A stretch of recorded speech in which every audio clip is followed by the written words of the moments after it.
నా సత్తా మొత్తం చూపించాలని ఆయన ఎప్పుడు అనుకోడు. ఒక విజన్తో ఒక పాడైపోయిన దాన్ని బాగు చేయాలి అనే సంకల్పంతో వెళ్తాడు. కానీ ఇవాళ చంద్రబాబు నాయుడు గారు ఇతర రాష్ట్రాల్లో పోటీలకి పెట్టినా సరే గెలిచే పరిస్థితి.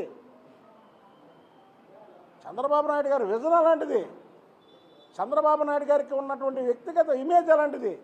ఆ ఇమేజ్ని డ్యామేజ్ చేయడానికి జగన్మోహన్ రెడ్డి ఇలాంటి రామ్ గోపాల్ వర్మల్ని వాడుకున్నాడు.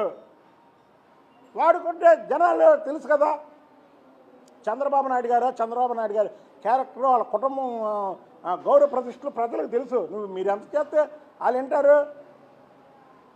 వివేకం సినిమా గురించి మాట్లాడినటువంటి జగన్మోహన్ రెడ్డి అదే తండ్రికి కూతురి కంటే గొప్ప ఎవరయ్యా? వివేకానంద రెడ్డి కుమార్తె చెప్తుంది కదా.